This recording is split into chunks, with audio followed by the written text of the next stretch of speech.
السلام عليكم ورحمة الله وبركاته. الحمد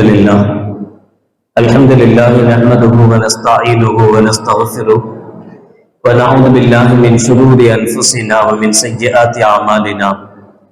من يهده الله فلا مضل له ومن يضلل فلا هادي له. ونشهد أن لا إله إلا الله وحده لا شريك له ونشهد أن سيدنا ومولانا محمدا عبده ورسوله. اللهم صل على سيدنا مولانا محمد طب القلوب ودوائها وعافية الأبدان وشفائها ونور الأبصار وضيائها وعلى آله وصحبه وسلم. أما بعد فقد قال الله تعالى في القرآن العظيم الفرقان المجيد: أعوذ بالله من الشيطان الرجيم. بسم الله الرحمن الرحيم. يا أيها الذين آمنوا اتقوا الله حق تقاته ولا تموتن إلا وأنتم مسلمون. صدق الله مولانا العظيم. سبحانك لا علم لنا إلا ما علمتنا إنك أنت العليم الحكيم. رب اشرح لي صدري ويسر لي أمري واحلل عقدة من لساني يفقهوا قولي.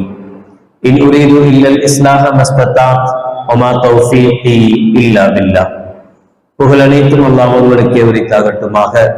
சலாத்தும் கருணையும் சலாமின் ஈரேற்றமும் ஈருலக சர்தார் எம்பெருமானார் ரசூலே கரீம் ஸல்லல்லாஹு அலைஹி வஸல்லம் அவர்கள் மீதும் அவர்களுடைய அடிச்சுவடுகளை கடுகளவும் பிசகாது வாழ்ந்து வந்த உத்தம சத்திய சஹாபாக்கள், தாபிஈன்கள், தபா தாபிஈன்கள், நபிமார்கள், வலிமார்கள், ஷஹீதுகள் மற்றும் நம் அனைவர்கள் மீதும் ஏனைய இஸ்லாமியர்கள் மீதும் என்றென்றும் நிலவரத்துமாக ஆமீன். பெருமிற்கும் பெருமதிப்பிற்கும் உரிய பெரியோர்களே, அல்லாஹ்வின் நல்லடியார்களே, அல்லாஹ் ஜல்ல ஷானஹு வ தஆலாவின் பெரும் கிருபையினால் புனித ரமலான் மாதத்தை அடைந்து 20ஆம் நாள் தராவீஹை நிறைவு செய்து அமர்ந்திருக்கிறோம். அல்ஹம்துலில்லாஹ். இதுவரை உடல் ஆரோக்கியத்தை தந்து அமல் செய்ய வாய்ப்பளித்த அல்லாஹ் ஜல்ல ஷானஹு வ தஆலா இனி வரும் காலங்களிலேயும் முழுமையான உடல் ஆரோக்கியத்தோடு நல்லவர்கள் அதிகம் செய்த நல்லவர்கள் கூட்டத்தில் அல்லாஹ் நம் அனைவர்களையும் சேர்த்தல் புரிவானாக. ஆமீன்.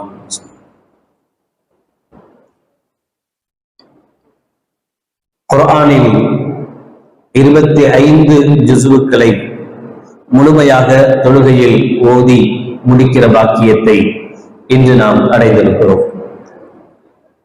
ரமலானுடைய 2 பகுதிகள் நம்மை விட்டு கடந்து விட்டிருக்கிறது. எஞ்சி இருக்கிற ஒரே ஒரு பகுதியான 10 நாட்கள் அல்லது 9 நாட்கள் மீதம் இருக்கிறது. இந்த சூழலில் இன்றைய தலைப்பு இறக்கும் முன் இற. சூஃபியாக்கள் சொல்வார்கள், மூத்து கபல அன் தமூத்து, நீங்கள் இறப்பதற்கு முன்பு இறந்து விடுங்கள். ஒருத்தர் ஒரு கிளி ஒண்ணு வளர்த்தார். ரொம்ப பாசக்கார கிளி, ரொம்ப செல்லம் கொடுத்து வளர்த்த கிளி. இப்ப கிட்டத்தட்ட ரொம்ப பேர் நாய் வளர்க்குற மாதிரி, ரொம்ப செல்லம் நாய்க்கு. கணவன் கூட பெட்ரூம்குள்ள வரக்கூடாது, ஆனா நாய் வரலாம், அந்த அளவுக்கு செல்லம் கொடுத்து வச்சிருப்பாங்க. சிலரெல்லாம் மாப்பிள்ளைய முடிவு பண்றது, பொண்ணை முடிவு பண்றது நாய் தான் ஃபர்ஸ்ட் முடிவு பண்ணுது. அந்த நாய்க்கு ஓகேனா தான் இந்த நாய் சரின்னு சொல்லுது. அப்படியெல்லாம் கூட நாய் வளர்ப்புல ரொம்ப அதீத அன்பு, அநியாயத்துக்கு அன்பு வைக்கக்கூடிய மக்கள். அது மாதிரி ஒருத்தர் கிளி வளர்த்தாரு. அவருக்கு அந்த கிளின்னா ரொம்ப பாசம், அதீத அன்பு. எதையெல்லாம் தான் அனுபவிக்கிறோமோ அதெல்லாம் அந்த கிளியும் அனுபவிக்கணும்னு நினைச்சார். ரொம்ப ஹை குவாலிட்டியா அந்த கிளியை வளர்க்கணும்னு நினைச்சார். சாதாரண கிளி மாதிரிலாம் இருக்கக்கூடாது. அதனுடைய கூண்டு, அந்த கிளியை அடைக்கிற கூண்டை தங்கத்திலேயே உருவாக்குனார். தங்க கூண்டுல வச்சு வளர்த்தார்.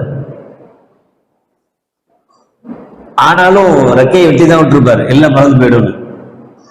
தங்க கூண்டு, அதுக்கு உயர்தரமான உணவு, எவ்வளோ ஹை குவாலிட்டியா கொடுக்க முடியுமோ அந்த அளவு ஹை குவாலிட்டியான உணவு. இப்படி ரொம்ப பாசமா வளர்த்த ஒரு கிளி.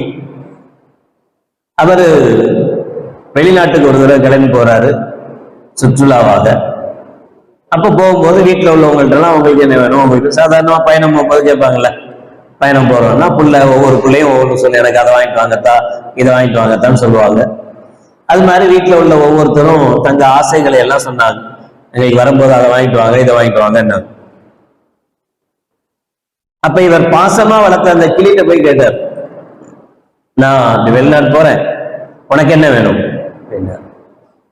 இந்த கிளி யோசிச்சுட்டு சொல்லிச்சான், எனக்கு ஒண்ணு வேணாம், நீங்க தான் என்ன ராஜா மாதிரி வச்சிருக்கீங்களே, தங்க கூட்டுல வச்சு வளர்க்குறீங்க, இதுக்கு மேல வேற என்ன வேணும், அவ்வளவு பாசம் வச்சிருக்கீங்க என் மேல, எனக்கு ஒண்ணும் தேவையில்லை, நீங்க நல்லபடியா போயிட்டு நல்லபடியா வந்தாலே போதும்.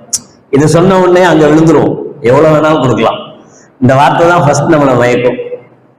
நீங்க நல்லபடியா போயிட்டு நல்லபடியா வந்தா போதும் சொல்லிட்டு ஒரு வார்த்தை சொல்லிச்சு, வேணா இதை செய்ய எனக்காக, நீங்க போற இடத்துல என்னுடைய நண்பர்களை பார்த்தா, கிளிகளை பார்த்தா நான் உங்களுக்கு சலாம் சொன்னேன்னா சொல்லுங்க அப்படின்னு அந்த கிளி சொல்லி விட்டுச்சான்.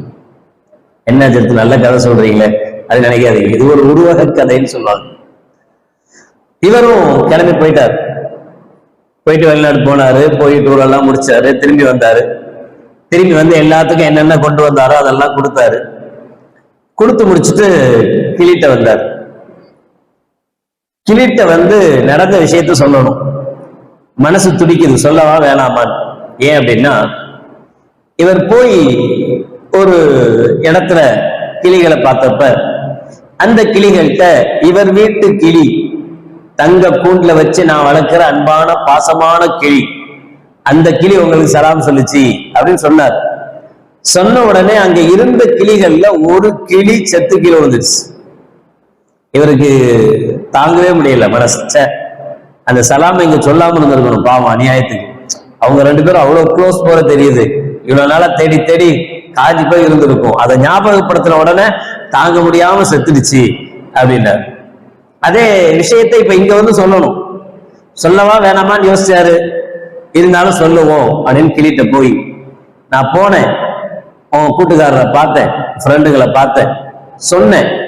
அப்படி சொன்னப்ப ஒரு கிளி ரொம்ப தாங்க முடியாத துக்கத்தால செத்தே போச்சு, தொப்புன்னு கீழே விழுந்துருச்சு அப்படின்னு சொல்லி வாய மூடல தங்க கூண்டுல இருந்த கிளியும் செத்து போச்சு. டக்குன்னு தலையை தொங்க போட்டுச்சு. இவருக்கா தாங்க முடியாத சோகம். சார் ஒண்ணு இதை அங்க போய் சொல்லாம இருந்திருக்கணும், அது செத்துச்சு, அல்லது அதையாவது இங்க வந்து சொல்லாம இருந்திருக்கணும். செத்துச்சுன்ற விஷயத்தையாவது நம்ம கிளிட்ட சொல்லாம இருந்திருக்கணும். சொன்னதுனால இப்ப நம்ம கிளியும் சேர்ந்துல செத்து போச்சு அப்படின்னு இவருக்கு ரொம்ப கவலை. செத்த கிளியை என்ன பண்றது, கூண்டுக்குள்ள செத்த கிளியை வச்சுட்டு முடியுமா? செத்த கிளியை கூண்டுக்குள்ள வைக்க முடியாதுன்ற பட்சத்துல கடைசியில கூண்டை திறந்து கிளி எடுத்து வெளியில விட்டார் பாருங்க, தடதடன்னு பறந்து போயிடுச்சு.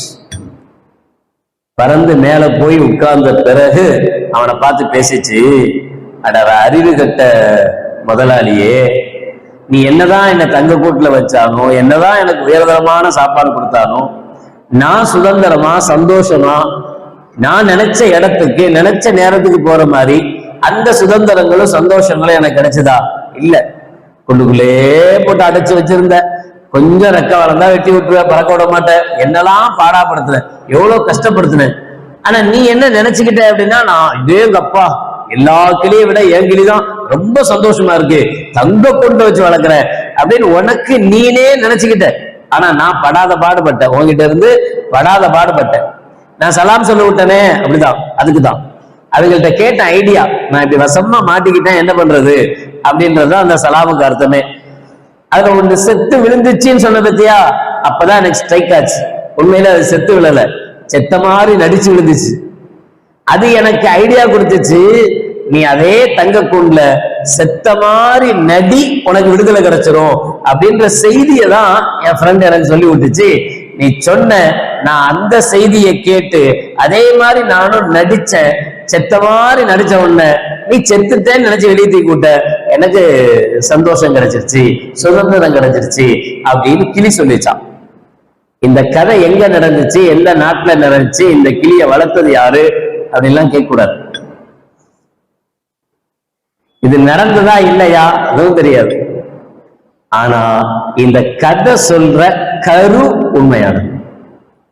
இந்த கதை என்ன விஷயத்தை சொல்லுதோ, என்ன பொருளை சொல்லுதோ, அந்த பொருள் உண்மையான சத்தியமான அந்த பொருளை தான் சூஃபியாக்கள் சொல்றாங்க. ஒரு சிலர் இது ஸல்லல்லாஹு அலைஹி வஸல்லம் அவர்களுடைய வாக்கு, ஹதீஸ்னு கூட சொல்றாங்க. மூத்து கப்ல அன் தமூத்து. நான் தேடி பார்த்த வரைக்கும் அது ரசூலுல்லாஹ்வுடைய வார்த்தை எனக்கு கிடைக்கல, சூஃபியாக்களுடைய வார்த்தைகள் கிடைக்குது, ஞானிகளுடைய வார்த்தைகள். அவங்க இந்த வார்த்தையை புழங்கியிருக்காங்க, அதிகமா சொல்லியிருக்காங்க. மூத்து கப்ல அன் தமூத்து, இறப்பதற்கு முன் நீங்கள் இறங்கள். இறப்பதற்கு முன் இறந்தால்தான் உங்களுக்கு என்ன சுதந்திரம் கிடைக்கணுமோ அது முழுமையாக கிடைக்கும். எது வரைக்கும் நீங்க செத்த மாதிரி உணர மாட்டீங்களோ, நான் மூத்தாயிட்டேன்னு உணர மாட்டீங்களோ, அது வரைக்கும் நீங்க சந்தோஷத்தை அனுபவிக்கவே முடியாது. நம்ம சொல்லுவோம்ல, அசர் தொழுகைக்கு போலியா, பாங்க சொல்லியாச்சே, இந்த 2 கஸ்டமர் நிக்குது, நான் போனா கஸ்டமர் போயிடும், நான் தான். அவன் வேலைக்கார பையன் இருக்கிறானே, அவன் அட்டன் பண்ண மாட்டானா, அவனுக்கெல்லாம் அந்த அளவுக்கு நான் தான். நான் நின்றாதான் 2 கஸ்டமரை அட்டன் பண்ண முடியும். அசர் போனாலும் பரவாயில்ல, பின்னாடி போய் மெல்ல மாத்துறதுக்கலாம், ஆனா கஸ்டமரை விட்டுறக்கூடாது. நான் இருந்தாதான் கஸ்டமரை அட்டன் பண்ண முடியும். நான் இருந்தாதான் என் கடையில வியாபாரம் நடக்கும். நான் இருந்தாதான் என் பொண்டாட்டி பிள்ளைலாம் சந்தோஷமா இருக்கும்.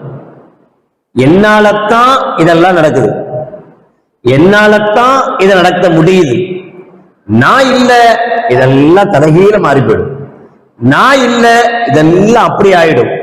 இப்படியேதான் நாம வளர்ந்துருக்கிறோம். இதே சிந்தனை தான் நமக்கு. நான் நான் நான் நான் நான் நல்ல ஏறி போய் நிக்கிறோம். அதனாலதான் தமிழ்லயே ஒரு மொழி சொல்லுவாங்க, நான் மறையை கற்றவரா ஞானி, நான் மறையை கற்றவரா ஞானி, நான் மறைய கற்றவரே ஞானி. நான் மறை, 4 மறைகள் வேதங்கள். நான் மறையை 4 வேதங்களை கற்றவரா ஞானி, அதை கத்துக்கிட்டவரா பெரிய ஞானி இல்ல. உண்மையான ஞானி யார் தெரியுமா? நான் மறைய கற்றவரே ஞானி. நான் என்கிற அகம்பாவத்தை யார் மறைக்கிறாரோ, நான் என்கிற அந்த நிலை யாருக்கு இல்லாமல் போகிறதோ அவர்தான் உண்மையான ஞானி. அவர்தான் ஞானத்தை பெற முடியும். ஒரு ஷேக்ட்ட ஒரு முரீது வந்து கேட்கிறார், எனக்கு நீங்க முரீது கொடுங்க, நான் என்னென்ன செய்யணும், கடவுளை அடைய எனக்கு என்ன வழி, இறைவனை அடைய என்ன வழி அப்படின்னு கேட்டார். அப்போ அந்த ஷேக் சொன்னாராம், நான் செத்த பின்னாடி வா அப்படின்னா சொல்லி தர்றேன், நான் செத்த பின்னாடி வா சொல்லி தர்றேன் அப்படின்னாரு. வந்தவர் கேட்டாரு, நல்லா தானே இருக்கீங்க, நீங்க செத்த பின்னாடி வந்த பின்னாடி நீங்க எப்படி சொல்லி கொடுப்பீங்க? நான் செத்த பின்னாடி வாங்க சொல்லி தர்றேன்னு சொல்றீங்களே, நீங்க செத்த பின்னாடி நான் வந்தா நீங்க எப்படி சொல்லி தருவீங்க? அப்ப ஷேக் சொன்னாரு, நான் செத்த பின்னாடி இல்ல, நான் என்கிற அகம்பாவம் செத்த பின்னாடி வா, அப்பதான் இறைவனை அடைய முடியும். நான் என்கிற அகம்பாவம் இருக்கும் வரை இறைவனை அடைய முடியாது. எல்லாம் நான், எல்லாம் என்னாலதான், எல்லாம் இப்படிதான் நடக்குது. நான் இல்லைன்னா அதுவே இல்லை, நான் இல்லைன்னா அப்படி. இந்த நிலையை மாத்தணும், இதை மாத்தணும். கண்மணி நாயகம் ரசூலுல்லாஹி ஸல்லல்லாஹு அலைஹி வஸல்லம் அவர்கள் போர்களுக்கு போருடைய தளபதியாக மறக்கிறார். சரியான அந்த சஹாபியுடைய பேர் தெரியல. ஒரு சஹாபிய எப்பவும் போனாலும் அந்த சஹாபிய தான் ஸல்லல்லாஹு தளபதி ஆக்குவாங்க. இது என்ன ஒரு தாட்ட சஹாபாக்களுக்கு மத்தியில உருவாக்கிடுச்சு அப்படின்னா, இவர் தலைமையில போனாதான் நம்ம ஜெயிப்போன்ற தாட்டை உருவாக்கிச்சு. இவர் தளபதியா வந்தாதான் நாம ஜெயிக்க முடியும், இவர் தளபதியா இருந்தாதான் நம்ம வெற்றி கொள்ள முடியும் என்கிற ஒரு எண்ணத்தை உருவாக்கிச்சு. அப்ப கண்மணி நாயகம் ரசூலுல்லாஹி ஸல்லல்லாஹு அலைஹி வஸல்லம் அடுத்த முறை தளபதியா இருக்கும் போது அவரை தூக்கிட்டு வேற ஆள் போட்டாங்க. இந்த ஈமான் தப்பு, இந்த நம்பிக்கை இருக்குல்ல, இந்த நம்பிக்கை தப்பு. வெற்றியும் தோல்வியும் அல்லாஹ் கொடுக்கிற விஷயம், இன்பமும் துன்பமும் அல்லாஹ் கொடுக்கிற விஷயம். அது இவரால் அவரால் இதனால் அதனால் என்னால் இல்ல, அல்லாஹ்வால். நல்லது கெட்டது அனைத்தும் அல்லாஹ்வினால் தான் நடக்கிறது, என்னை கொண்டு அல்ல என்று நம்மை முற்படுத்தாமல், நான் இல்லைன்னா இது நடக்காதா, நான் இல்லைன்னா இது நடக்காதா? நடக்கும். நாம எதையெல்லாம் நான் இருந்தாதான் நடக்கும்னு நினைக்கிறோமோ அது எல்லாமே நான் இல்லாமலேயும் நடக்கும், நாம இல்லாமலேயும் நடக்கும். அல்லாஹ் நினைச்சா நடக்கும், அல்லாஹ் நினைச்சா நடக்காது. அல்லாஹ் நினைச்சா நாம இருந்தாலும் நடக்காது, அல்லாஹ் நினைச்சா நாம இல்லைன்னாலும் நடக்கும். அவ்வளவுதான் வித்தியாசம். அப்ப எனக்கு என்ன பேர்? நான். இந்த நான் அழிக்கும். அதனாலதான் சஹாபாக்களே கூட சொல்ற வார்த்தைகள், தன்னுடைய ஒவ்வொரு தொழுகையையும் என்னுடைய கடைசி தொழுகையாகவே நான் கருதுவேன். இஷா தொழுகணும் அப்படின்னா நம்ம வாழ்க்கையிலே தொழுகிற கடைசி இஷா தொழுகை இதுதான் அப்படின்னா அல்லாஹ் அக்பர் தக்பீர் கட்டணும். தராவியை தொழுகிறோம்னா இதுதான் என்னுடைய கடைசி தராவி தொழுகை அப்படின்னு நினைச்சு தக்பீர் கட்டணும். அப்படி கெட்டி ஒரு தடவை கெட்டி பாருங்களேன். நாளை காலைல ஃபஜ்ருக்கே கெட்டி பார்ப்போமே. நாளைக்கு வைக்கிற சகர் சாப்பிடும் போது கொஞ்சம் யோசிச்சு, இது ஒருவேளை என்னுடைய கடைசி சகர் சாப்பாடா இருந்தா அப்படி நினைச்சு பாருங்க. விதவிதமா சாப்பிடணும்லாம் தோணாது. சாப்பாடா முக்கியம். மொத்த போனா அல்லாஹ் எவ்வளோ பாவம் செஞ்சு வச்சிருக்கோம். கபர்ல போனா என்ன பாடுபடுதுப்பா, ஒரு 2 ரக்காத் தொழுது அல்லாட்ட மன்னிப்பு கேட்போம், மாஃபிரத்தை வாங்குவோம். அடுத்த செகண்ட் மௌத்தா போனா டக்குன்னு அந்த நிலைமையே மாறிடும். ஒரு தொழுகை இதுதான் கடைசி தொழுகை என்று நினைச்சுட்டா நம்மளுடைய தொழுகையினுடைய ஹுஷு ஹுது, அதுல ஏற்படுகிற உள்ள பக்தி இருக்குல்ல, மாறிடும். எதை பத்தி யோசிக்க தோணாது. அப்ப நம்ம அல்லாஹ் தக்பீர் கட்டிட்டு கடை பத்தி யோசிப்போமா? ஒரு மாசத்துக்கு பின்னாடி எவனுக்கோ ஒருத்தர் கடன் கொடுக்கணும்ல, அதை பத்தி யோசிச்சுட்டு இருப்போமா? இஎம்ஐ இத்தனை வருஷம் கட்டணும், அதை பத்தி எதுவுமே யோசனை. அதெல்லாம் கேடு கட்டு போனா நான் முடிஞ்சு போச்சு, அவ்வளவுதான், மௌத்து வரப்போகுது. அதுக்கு ஏதாவது சேர்த்து வச்சுட்டு போகணும். சேர்த்து வச்சுட்டு போனா நல்லது, இல்லைன்னா அல்லாஹ் தண்டிப்பான். இதுதானே தவிர என்னால உடனே என்ன செய்ய முடியும்? ஒண்ணும் செய்ய முடியாது. செகண்ட் எவ்வளவு நேரம் ஆகுது மௌத்து வர்றதுக்கு? அப்ப ஒவ்வொரு மனிதனும் எப்ப அவன் சரியான மனிதனாக மாற முடியும் என்றால் அவன் ஒவ்வொரு சமயமும் மௌத்தை நினைக்கிற போது. அதனாலதான் இறப்பதற்கு முன் இறக்கணும், இறந்து போறதுக்கு முன்னாடியே தன்னை இறந்தவனாக பாவிக்கணும் என்றார்கள். அந்த இறந்தவன மாதிரி பாவிக்கிறதுக்குண்டான மிக மிக முக்கியமான ஒரு அமல் தான் ஹஜ்ஜும் ஏத்திகாஃபும். அமல்களிலேயே இந்த 2 அமலும் இருக்கு. இது கிட்டத்தட்ட ஒரு மௌத்தை ஞாபகப்படுத்துகிற, இதோட நம்ம மௌத்தா போயிட்டோம் நினைக்க வைக்கிற ஒரு காரியம். ரொம்ப ஈஸியா போச்சு. ஒரு காலம் ஹஜ்ஜி போனாலே அழுதுட்டு தான் போவாங்க. வீட்டில் உள்ளவங்க எல்லாருமே அழுதுதான் வழி அனுப்புவாங்க. வரீங்களே, திரும்பி வருவீங்களோ, வரமாட்டீங்களோ, அங்க பயங்கரமா இருக்குன்னு சொல்லுவாங்களே. கீழே தவாப் பண்ணும் போதே கீழே விழுந்துருவாங்களாமே, கீழே விழுந்தா பின்னாடி வரவங்களாம் ஏறி மிதிச்சுட்டு போயிடுவாங்களாமே, நம்ம மௌத்தா போயிடுவோமாமே. இந்த சிந்தனை தான் வரும். ஹஜ்ஜிக்கு போகணும்னாலே இந்த சிந்தனை தான் வரும். இப்பதான் அந்த சிந்தனை எல்லாம் கொஞ்சம் மாறி போய் போனா பவுன் அங்க எவ்வளவு விக்குது, கிராம் என்ன ரேட்டு, எவ்வளவு வாங்கிட்டு வரலாமா, எவ்வளவு அலோட் பண்றாங்க ஏர்போர்ட்ல, போட்டுட்டு வந்தா எவ்வளவு கொண்டு வரலாம், கையில கொண்டு வந்தா எவ்வளவு, இதுதான் தாட்டா இருக்கு. எங்க ஹஜ்ஜிக்கு போனா உம்ராக்கு போனா இந்த தாட் வர ஆரம்பிச்சிச்சு. ஆனா அப்ப அந்த தாட் இருந்தது. என்னன்னா நம்ம போறோம் அப்படின்னாலே ரைட். அதனாலதான் என்ன செய்வாங்கன்னா முன்னாடி எல்லாம் ஹஜ்ஜ தாமதமா செய்வாங்கல்ல, கடமையெல்லாம் முடிச்சுட்டு ஹஜ்ஜு செய்வாங்க. ஏன் அப்படின்னா இப்ப எனக்கு ஒரு நிம்மதி, எல்லாம் முடிஞ்சிருச்சு, இனி போய் இன்னால இல்ல என்னாலே ராஜு ஒரு நாள் நிம்மதியா போய் சேருவேன், அதுக்காக தான் பிற்படுத்துவாங்க, வேற எந்த காரணமும் இருக்காது. அப்ப அந்த ஹஜ் இருக்கு, அது மௌத்துடைய சிந்தனையை கொடுக்கும். அதுவும் எல்லா துணியும் எடுத்துட்டு அந்த வெள்ளை துணி 2ஐயும் தூக்கி போத்துன உடனேயே ஏதோ கஃபன் துணி போத்துன மாதிரியே தான் ஃபீலிங் வரும். கஃபன் மத்தவங்க நமக்கு போத்துவாங்க, இதுல நமக்கு நாமளே போத்திக்குவோம், அவ்வளவுதான், வேற எந்த டிஃபரெண்டும் கிடையாது. நம்ம மௌத்தா போனா கஃபன் துணி போதிக்கும் போது நமக்கு தெரியாது, மத்தவங்க தான் போத்தி விடணும். ஆனா எஹ்ராம் துணி போத்துறது நமக்கு தெரியும், நாமளே போத்துவோம். நாமளே நமக்காக 2 வெள்ளை துணியை கட்டிக்கிறது தான் எஹ்ராம். அந்த எஹ்ராம போடும் போது என்ன ஃபீலிங் வரும் அப்படின்னா, ரைட் கஃபன் துணி பொத்தியாச்சு, இனி கபருக்கு ரெடி ஆயிட வேண்டியதுதான் என்கிற அந்த இது வரணும். அதுல இருக்கு. நீங்க என்னதான் இன்னைக்கு அவ்வளவு வசதி வாய்ப்புகள் வந்துருச்சு காபால, இன்னைக்கும் சரி ஹஜ்ஜிங்கிறது கஷ்டம்தான். ஹாஜிகள்கிட்ட கேளுங்க, அந்த 5 நாள் போறதுக்குள்ள போதும் போதும் ஆயிடும், உயிர் போய் வந்துடும். அந்த ஹஜ்ஜிக்கு முன்னாடி உம்ரா செய்யறது ஈஸியா தெரியும், ஹஜ்ஜிக்கு பின்னாடியும் ஃப்ரீ ஆயிடும், சந்தோஷமாயிடுவாங்க. அந்த 5 நாள் அரஃபால, மினால, முஸ்தலிஃபால அங்கெல்லாம் போய் நடந்து, என்ன பணக்காரனா இருந்தாலும் சரி இத்தனை கிலோமீட்டர் நடந்துதான் அவனும் நடக்க விட்டு கால் ஒரு வழி ஆகி அங்கங்க காலில இருந்து பொக்களம் வெட்டிச்சு, இதெல்லாம் அனுபவிக்கிறான்ல. இதெல்லாம் அனுபவிக்கும் போதுதான் போய் சேருவோமா திரும்ப அப்படின்னு நினைப்பு வரும். கபிலாந்த மூத்துடைய சிந்தனையை கொடுக்கிறதுக்கு எப்படி ஹஜ்ஜிக்கு ஒரு வாய்ப்பு கிடைக்குதோ அதே மாதிரி ஒரு வாய்ப்பு தான் ஏத்திகாஃப். ஏத்திகாஃப் கிட்டத்தட்ட அப்படித்தான். ஏத்திகாஃப் என்ன? பள்ளியாசல் வந்து உட்கார்ந்துடணும். பள்ளியாசல்ல வந்து உட்கார்ந்த பிறகு உலகத்தினுடைய எந்த அலுவல்களையும் மேற்கொள்ள கூடாது. இது ரொம்ப முக்கியம். இப்ப ரொம்ப ஐடி ஃபீல்ட்ல உள்ள பிள்ளைங்களாம் வந்து கேட்கிறாங்க, நாங்க ஏத்திகாஃப் வரலாமா? அல்ஹம்துலில்லாஹ், தாராளமா வரலாம். எங்களுக்கு ஒரே ஒரு சலுகை தருவீங்களா? என்ன? லேப்டாப் மட்டும் கொண்டு வந்துடும். ஒரே ஒரு சலுகை, வேற ஒண்ணும் செய்ய மாட்டோம். லேப்டாப் மட்டும் கொண்டு வந்துடும். லேப்டாப் கொண்டு வந்தா ஒர்க் அட் ஹோமா ஒர்க் அட் மஸ்ஜிதா மாத்திக்கிறோம், அவ்வளவுதான், வேற ஒண்ணும் கிடையாது. அங்க வீட்டுல உட்காந்து வேலையை செய்வோம், அந்த வேலையை பள்ளியாசல உட்காந்து அதுக்கு மட்டும் அனுமதி கொடுங்க. அந்த ஒர்க் நேரம் போக மீதி நேரம் ஃபுல்லா தொழுக, இபாதத்து, இப்படியே தான் நாங்க இருப்போம், வேற எதுவும் செய்ய மாட்டோம். செய்யலாமா? செய்ய முடியாது, செய்யக்கூடாது. உலகத்தினுடைய எல்லா நடைமுறைகளையும் ஒதுக்கி வச்சுட்டு 10 நாள் கிட்டத்தட்ட மௌத்தா போன மாதிரி நினைச்சு வந்து உட்கார்ந்து. மௌத்தா போன பின்னாடி பொண்டாட்டிக்கு போன் போட்டு நல்லா இருக்கேன்னு கேட்போமா? இல்ல பொண்டாட்டி தான் நமக்கு போன் போட்டு கபருல நல்லா இருக்கீங்களான்னு கேட்பாளா? கேட்க முடியுமா? அப்ப அப்படித்தான் இருக்கணும். உண்மையான ஏத்திகாஃப்ங்கிறது அப்படித்தான் இருக்கணும்.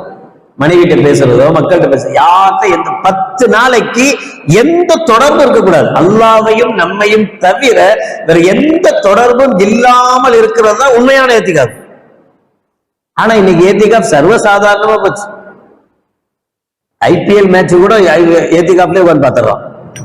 மேட்ச் பாக்குறது கூட விட்டு வைக்கிறது இல்லை, அதுவும் ஏத்திகாஃப்லயே முடிஞ்சிருக்கு. வேற எல்லாமே ஏத்திகாஃப்லயே முடியுது. இப்ப வியாபாரம் எல்லாமே மொபைல்ல வந்துச்சா, அங்க பள்ளியாசல்லே உட்காந்து வியாபாரம் நடக்குது. அவனுக்கு அவ்வளவு கொடு, இவனுக்கு இவ்வளவு கொடு, இதை இங்க வாங்கு, அதை இங்க வாங்கு, இதுக்கு பேர் ஏத்திகாஃபா? ஏத்திகாஃப் அப்படின்னாலே என்ன அர்த்தம்னா, ஏத்திகாஃப் அப்படின்னாலே துறப்பது. உலக ஆசாபாசங்கள், உலகத்தினுடைய தொடர்புகளை முற்றிலுமாக துறந்து வந்து இருப்பதற்கு பெயர் தான் ஏத்திகாஃப். அதனாலதான் கண்மணி நாயகம் ரசூலுல்லாஹி ஸல்லல்லாஹு அலைஹி வஸல்லம் சொல்றாங்க, ஏத்திகாஃப் இருக்கக்கூடிய அந்த மனிதன் யத்தகிசு துனூப வ யுஜ்ஸாலஹு மினல் ஹஸனாத்தி கஆமிலில் ஹஸனாத்தி குல்லிஹா. இவர் எல்லாவற்றையும் துறக்கணும்.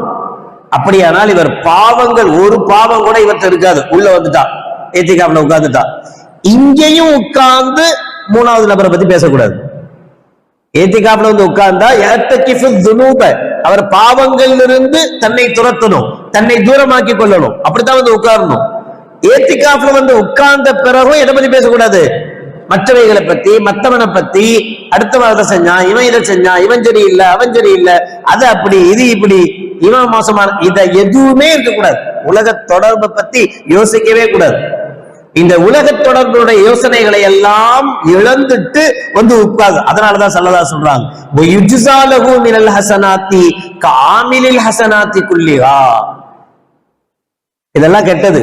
அடுத்தவங்களை பத்தி பேசுறது, உலக தொடர்புகள் எல்லாம் கெட்டது. கெட்டதை செய்யக்கூடாது மட்டுமல்ல, ஏத்திகாஃப்ல இருக்கிறவர் சில நல்லதையும் செய்யக்கூடாது. நல்லதையும் செய்யக்கூடாதா? ஆமா, ஒருத்தருக்கு உடம்பு சரியில்லைன்னா போய் அவரை நலம் விசாரிப்பது நல்லது. ஆனா ஏத்திகாஃப்ல இருக்கிறவர் போக கூடாது.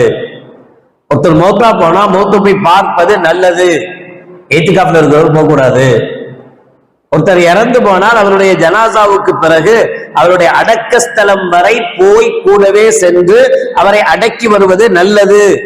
ஆனால் ஏத்திகாஃப் இருக்கிறவர் போக கூடாது. ஏத்திகாஃப் இருக்கிறவர் கெட்டதை விடணும் என்பது மட்டுமல்ல, ஏத்திகாஃப் இருப்பவர் நல்லதையும் சிலது விடணும். நல்லதையும் விடணும்னா அப்ப தொழாம பேசாம தூங்கலாமான்னு கேட்க கூடாது. அதனாலதான் நான் சிலதுன்னு சேர்த்தே சொல்றேன். சில நல்லதையும் விடணும், எல்லா நல்லதையும் விட்டுறக்கூடாது. ஏத்திகாஃபே ஒரு நல்லது தானே.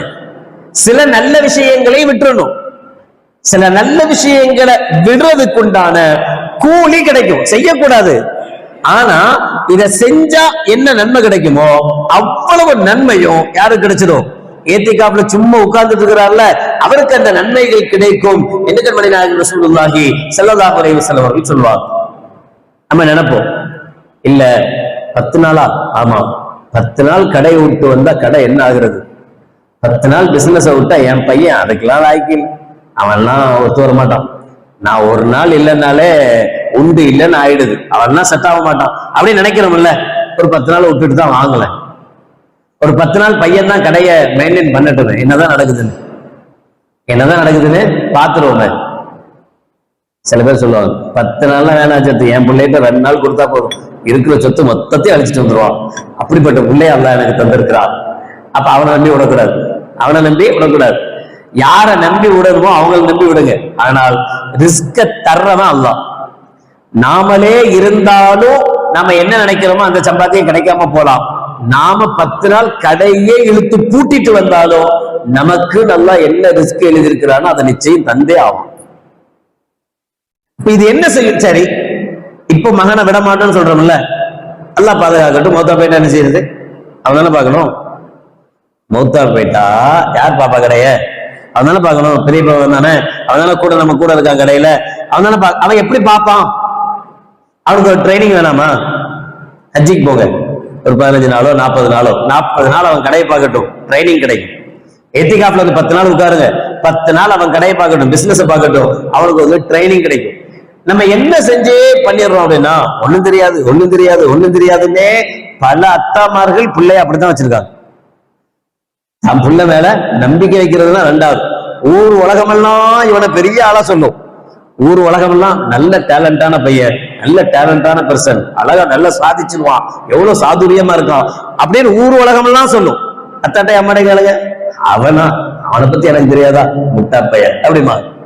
அப்படியே அந்த லெவல்லே தான் வச்சிருப்பான். அவனுக்கு உண்டான உண்மையான அதை கண்டுபிடிக்கிற ஒரு வழிய ஏத்திகாப் ஏற்படுத்தி கொடுக்குது. இப்ப 10 நாட்கள் அல்லாவே உண்டு வரும்போது நமக்கும் அல்லாவுக்கும் உண்டான தொடர்பு அதிகரிக்கிறது என்பது ஒரு பக்கம் இருந்தாலும், நாம் மரணிப்பதற்கு முன்பு மரணித்தால் உண்மையான இறை நெருக்கத்தை, உண்மையான சுதந்திரத்தை, உண்மையான காற்றை சுவாசிக்கிற வாய்ப்பு ஏத்திகாஃபின் மூலமாக அல்லாஹ் ஜல்ல ஷானஹு தஆலா உருவாக்கி தருகிறார். அந்த நாள் தான் இப்ப ஏத்திகாஃப். இந்த கடைசி 10 ஏத்திகாஃப் நாளைக்கு மகரிபில் இருந்து ஸ்டார்ட் ஆயிடும். யாருக்கு ஏத்திகாஃப் இருக்கணும்னு விரும்புறோமோ அவங்க மகரிபுக்கு முன்னாடி பள்ளிக்குள்ள வந்துடும். மேல போய் நோம்பு திறந்துட்டு அதுக்கப்புறம் கீழே வந்து உள்பள்ளிக்கு. ஏத்திகாஃப் இருக்கிறதே உள்பள்ளியில தான். இன்ஷா அல்லாஹ் நாளைக்கு ஏத்திகாஃபுடைய சட்டங்கள் சம்பந்தமா என்னென்ன செய்யணும்னு சொல்லுவோம், எப்படி இருக்கணும்ன்ற விஷயத்தை சொல்லுவோம். ஏத்திகாஃப் இருக்க வேண்டியது உள்பள்ளியில தான். வெளிப்பள்ளிக்கு போனா கூட அவசியம் இல்லாம போனா ஏத்திகாஃப் முடியும். பாத்ரூம் போகணும், பொது செய்யணும், இதுக்கு தான் வெளியில போகணுமே தவிர இது அல்லாத தேவைகளுக்கு சும்மா நின்று பேசுறதுக்காக வெளியில போனோம், ஜாலியா வெளியில போனோம், சும்மா போனாலே ஏத்திகாஃப் முடிஞ்சிடும். அதனால நாளைக்கு மகரிபுக்கு முன்னாடி உள்பள்ளிக்குள்ள இவங்க வந்துடும், ஏத்திகாஃப் இருக்கிறவங்க வந்துடும். இந்த ஏத்திகாஃப்ல பெண்கள் ஏத்திகாஃப் இருக்கிறது ரொம்ப ஈஸி. சட்டங்கள் இன்ஷா அல்லாஹ் நாளைக்கு தனி டாபிக் இருக்கு, அதுல பேசுவோம். என்ன செய்யணும், என்ன செய்யக்கூடாது, இப்படி நடந்தா என்ன செய்யறது, அப்படி நடந்தா என்ன செய்யறது, அப்புறம் பார்ப்போம். இதுல பெண்கள் முக்கியமாக வீட்டுல ரொம்ப ஈஸி, ரொம்ப அவங்களுக்கு பெரிய சிரமம்லாம் கிடையாது. என்ன ஒரு பெரிய சிரமம் அப்படின்னா, ஏற்கனவே துணியெல்லாம் எடுத்து வச்சிருந்துருக்கணும். இந்த 10 நாள்ல துணி எடுக்க போக முடியாது, அவ்வளவுதான். வேற எந்த கஷ்டமும் கிடையாது. அவங்க வீட்டுல தொழுகைக்குன்னு ஒரு இடம் ஒதுக்கிருப்பாங்கல்ல, இந்த இடத்துல சில வீடுகள்ல சில ரூமே இருக்கும், அது தொழுகைக்கான ரூமாவே இருக்கும். சில வீடுகள்ல அப்படி இல்லைன்னாலும் ஒரு இடம் ஒதுக்கி இந்த இடத்துலதான் தொழுகிற இடம் அப்படின்னு ஒரு இடம் இருக்கும்ல, அந்த இடத்த ஒதுக்கிக்கணும். ஹஸ்பண்ட் அண்ட் ஒய்ஃப் உள்ள இவங்க மட்டும் இருக்கிறாங்க, ஒரே ஒரு ஃபேமிலி அப்படின்னா பிரச்சனையே கிடையாது. இந்த அம்மா அந்த இடத்துல இருந்துகிட்டு தாராளமா கிச்சனுக்கு போகலாம், சமைக்கலாம், பிள்ளைங்களுக்கு மாப்பிள்ளைக்கு உண்டான விஷயங்கள் செய்யலாம், சமைச்சு கொண்டு வந்து மாப்பிள்ளைக்கு பரிமாறலாம். இது எதுவுமே ஏத்திகாஃப் முடியாது. வெளியிலேந்து யாராவது ஆண்கள், பெண்கள் பார்க்க கூடாத ஆண்கள் வர்றாங்க, அவங்கள்ட்ட பேசக்கூடாது, அவங்கள வரவேற்க கூடாது. வெளியிலேருந்து சில பெண்கள் பக்கத்து விட்டு போகல, எடுத்து விட்டு போகலாம், ஏத்திகாஃப்ல உட்கார்ந்துட்டியாம எப்படியா, சரிவா, நல்ல பேசுறதுக்கு வாய்ப்பு கிடைச்சிருக்கு அப்படின்னு உட்கார்ந்து கண்டதெல்லாம் பேசுவாங்கல்ல, அது பேசக்கூடாது. பெரிய கஷ்டம் இதுதான் அநேகமா நான் நினைக்கிறது. யார்ட்டுமே பேசக்கூடாது. போன்லயாவது கேட்கக்கூடாது, போன்லயும் பெரிய முசீபத்தே அதான். இப்ப போன்லயே பேசக்கூடாது, போனை சுவிட்ச் ஆஃப் பண்ணி ஓரமாத்திக்கு வச்சிடணும், வேணான்னு போன்லயும் பேசக்கூடாது.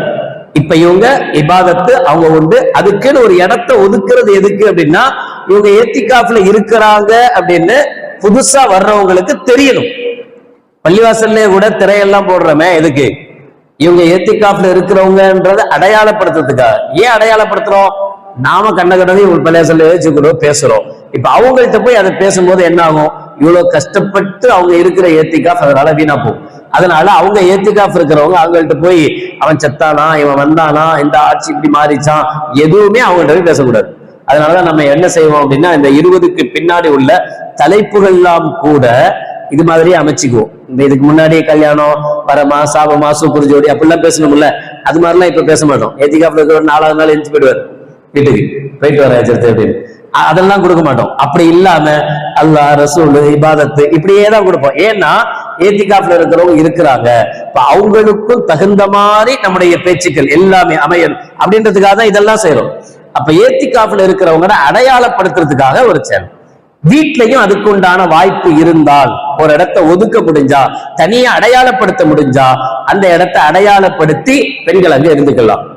பெண்கள் ஏத்திகாஃப் இருப்பதற்கு முதல் நிபந்தனை என்னன்னா, கணவனுடைய அனுமதி அவசியம் வேண்டும். ஆண்களை பொறுத்தவரை இது சுன்னத்தே முஅக்கதா. சுன்னத்தே முஅக்கதான்னா, மஹல்லால உள்ள யாராவது ஒரு சிலராவது செய்யணும், ஒரு சிலர் கூட செய்யலன்னா மஹல்லாவாசிகள் எல்லாரும் சுன்னத்தை விட்டாங்க என்ற குற்றத்துக்கு ஆளாவாங்க. அதனாலதான் ஒவ்வொரு மஹல்லாவிலையும் எந்த அளவுக்கு ஃபுகஹாக்கள் எழுதுறாங்க அப்படின்னா, யாருமே இல்லைன்னு சொன்னா காசு கொடுத்தாவது யாராவது ஏத்திகாஃப்ல உட்கார வைக்கணுமா ஒவ்வொரு பள்ளியிலையும், மஹல்லா சார்பா. யாருக்காவது நீ 10 நாள் இருப்பா, என்ன பிரச்சனை உனக்கு? இல்ல நான் சம்பாதிக்க போகணும், சம்பாதிச்சாதான் எனக்கு பொண்டாட்டி பிள்ளைக்கு சாப்பாடு போட முடியும். எவ்வளவு சம்பாதிப்பேன் 10 நாள்ல? ஒரு 5000 ரூபாய் சம்பாதிப்பேன், 10,000 ரூபாய். 10,000 ரூபாய் நாங்க தந்துடுறோம், நீ ஏத்திகாஃப்ல அப்படின்னு சொல்லியாவது என்ன செய்யணுமா? மஹல்லா சார்பா அந்த மஹல்லாவை சார்ந்த ஒருவர் கம்பல்சரி ஒருவராவது ஏத்திகாஃப் இருந்தாதான் எல்லாருடைய கடமையும் நீங்கும். இல்லைன்னா எல்லோரும் சுன்னத்தை விட்ட குற்றத்துக்கு ஆளாவார்கள். இது சுன்னத்தை முஅக்கதா ஆண்களுக்கு. பெண்களை பொறுத்தவரை அப்படி கிடையாது, சுன்னத்து முஅக்கதா கிடையாது. அவங்களுக்கு சாதாரண ஒரு சுன்னத்து தான். ஆனா அதை செஞ்சா நன்மை கிடைக்கும், செஞ்சா நன்மை கிடைக்கும். அதனால முதல் நிபந்தனையே என்ன அப்படின்னா, கணவனுடைய அனுமதி. முதல்ல கணவர்கிட்ட அனுமதி வாங்கணும். நான் ஏத்திகாஃப் இருக்கலாம்னு நினைக்கிறேன், இருக்கலாமா அப்படின்ட்டு அனுமதி வாங்கணும். அனுமதி வாங்கிட்டா பெண்கள் கவனிக்க வேண்டிய மிக முக்கியமான விஷயம், தன்னுடைய கணவராக இருந்தாலும் கூட கணவரிடத்தில் உறவு கொள்வதோ அல்லது இச்சை தரக்கூடிய வார்த்தைகள் பேசுவதோ கூடாது. எப்படி எஹ்ராம் கட்டினா ஹஜ்ஜில உம்ரால எஹ்ராமுடைய நிலைமையில கணவன் மனைவி உறவு கொள்ளவும் கூடாது. கணவன் மனைவியாக என்னென்ன பேச்சுக்கள், இச்சையான பேச்சுக்கள் பேசுவாங்களோ அந்த பேச்சுக்கள் தவிர்த்துக்கணும். ஆனா கணவனுக்கு சர்வ் பண்ணலாம், கணவனுக்கு சாப்பாடு எடுத்து வைக்கலாம், டீ போட்டு கொடுக்கலாம். உடனே நல்லதா போச்சு, நிம்மதி, 10 நாள் ஃப்ரீ ஆயிட்டோம் அப்படின்னு சொல்லி, ஏங்க நான் ஏத்திகாஃப் இருக்கிறேன் அப்படின்னு பேசாம போய் உட்கார்ந்துக்கிட்டு நீங்களே சோறாக்குங்க, நீங்களே டீ போடுங்க, பிள்ளைக்கு சேர்த்து போட்டுருங்க அப்படின்னு சொல்லக்கூடாது. அதெல்லாம் என்ன செய்யணும்? மனைவி தான் செய்யணும். அதெல்லாம் செய்யலாம். அதுல இன்னொன்னு யோசிங்க, சில பேர் இப்படி பழகி இருப்பாங்க. இவர் குளிச்சாருன்னா மனைவி தான் முதுகெல்லாம் தேய்ச்சி விடுவாங்க.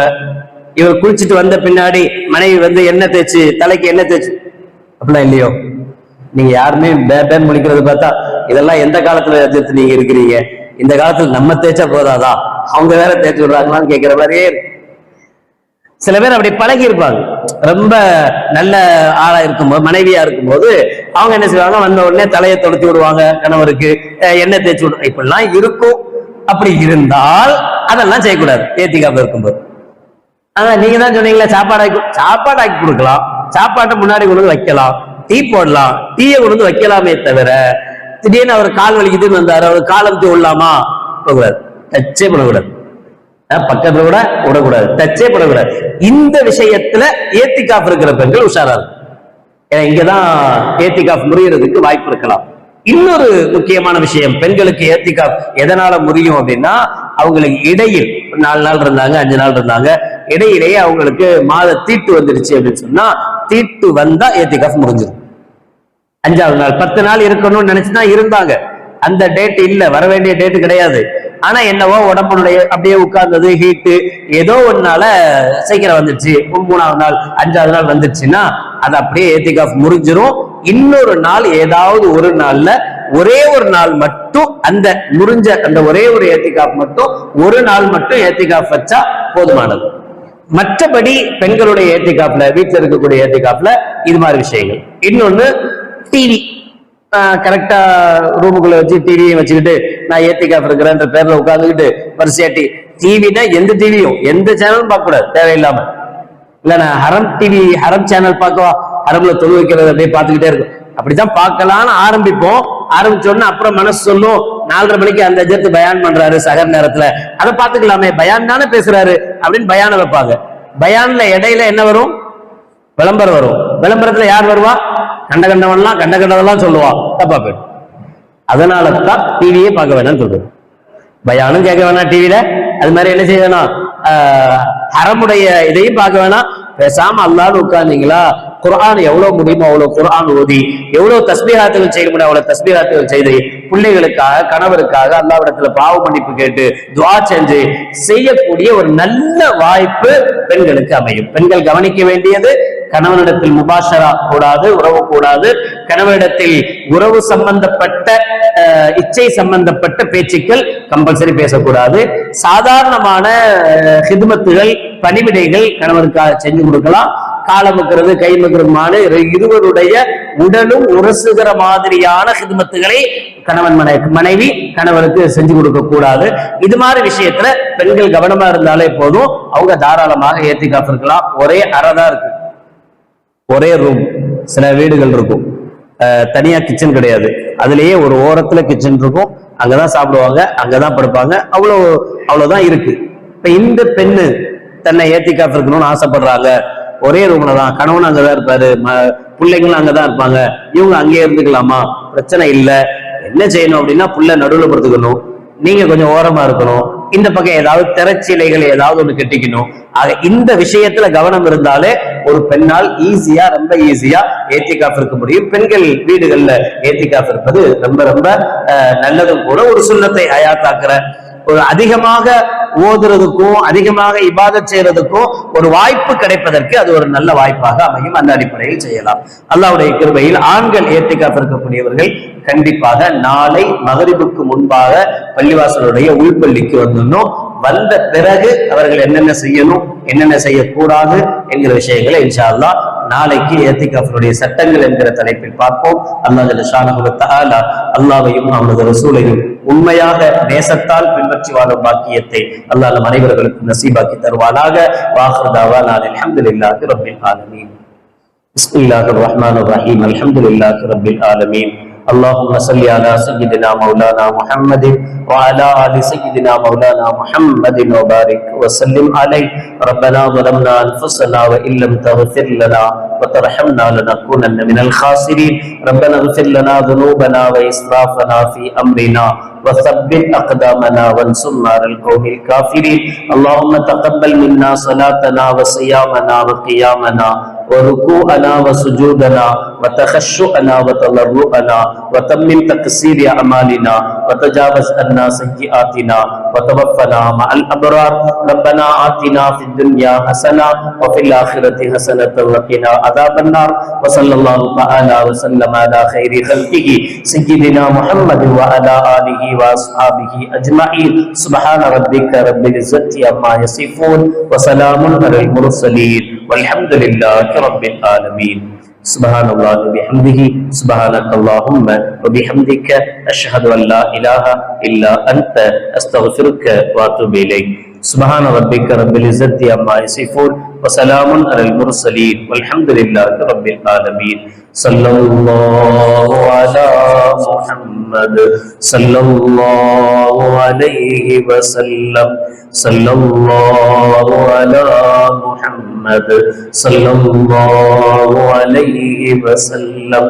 صلى الله على محمد يا رب صل عليه وسلم. السلام عليكم ورحمة الله.